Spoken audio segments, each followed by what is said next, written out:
नमस्कार दोस्तों, आपका स्वागत है चमत्कारी टोटके में। आज हम बात करेंगे महाभारत काल के 5 श्राप के बारे में, जिन्हें आज भी लोग भुगत रहे हैं। महाभारत के कुछ ऐसे श्राप हैं जिनका प्रभाव आज भी बना हुआ है। हिंदू धर्म ग्रंथों में अनेक श्रापों का वर्णन है तथा हर श्राप में कोई न कोई कारण छुपा हुआ है। कुछ श्राप में संसार की भलाई थी तो कुछ श्राप का उनके पीछे छिपी कथाओं में महत्वपूर्ण भूमिका थी। आज आपको बताते हैं कुछ ऐसे ही श्रापों के बारे में जिनका इतिहास में महत्वपूर्ण योगदान था, परंतु इनका वर्तमान में भी प्रमाण के रूप में प्रभाव देखा जा सकता है। तो पहला श्राप है युधिष्ठिर द्वारा स्त्री जाति को दिया गया श्राप।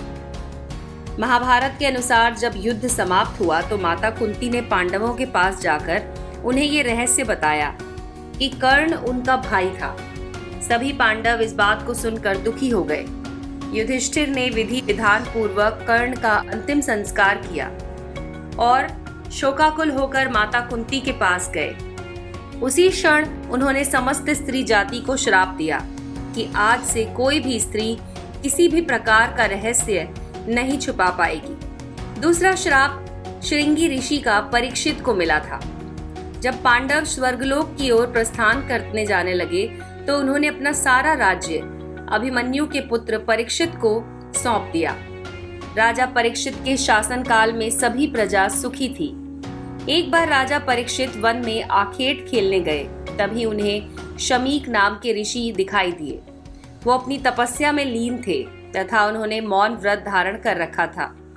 जब राजा ने उनसे कई बार बोलने का प्रयास किया और उन्हें मौन पाया तो क्रोध में आकर उन्होंने ऋषि के गले में एक मरा हुआ सांप डाल दिया।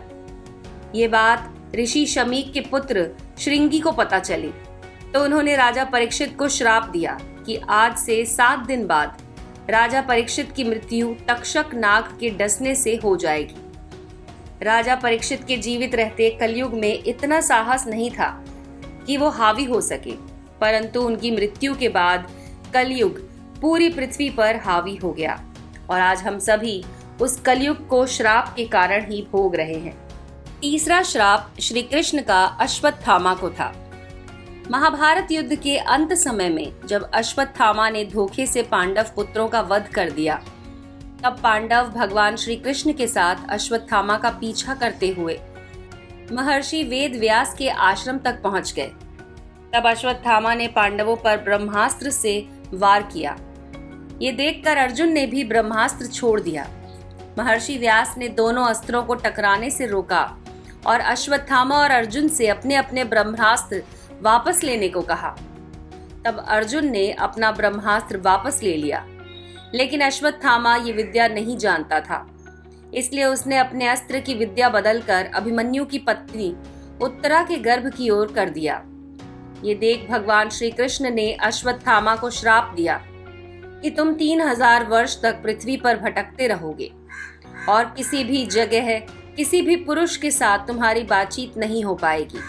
तुम्हारे शरीर से पीप और लहू की गंध निकलेगी, इसलिए तुम मनुष्यों के बीच नहीं रह सकोगे, दुर्गम वन में पड़े रहोगे। चौथा श्राप था मांडव्य ऋषि का यमराज को। महाभारत में मांडव्य ऋषि का वर्णन आता है। एक बार राजा ने गलती से न्याय में चूक कर दी और अपने सैनिकों को ऋषि मांडव्य को सूली में चढ़ाने का श्राप दिया, परंतु जब बहुत लंबे समय तक सूली में लटकने पर ऋषि के प्राण नहीं गए तो राजा को अपनी भूल का एहसास हुआ और उन्होंने ऋषि मांडव्य को सूली से उतरवाया तथा अपनी गलती की क्षमा मांगी। इसके बाद ऋषि मांडव्य यमराज से मिलने गए तथा उनसे पूछा कि किस कारण मुझे झूठे आरोप में सजा मिली।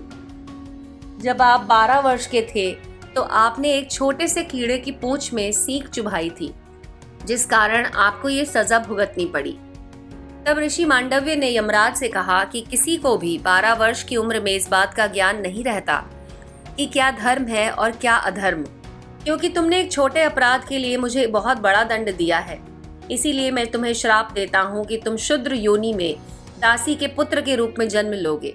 तब मांडव्य ऋषि के इस श्राप के कारण यमराज को विदुर के रूप में जन्म लेना पड़ा था। और दोस्तों, अंत में है 5वां श्राप अप्सरा उर्वशी का अर्जुन को श्राप। महाभारत काल में एक बार अर्जुन दिव्यास्त्र पाने के लिए स्वर्गलोक गया।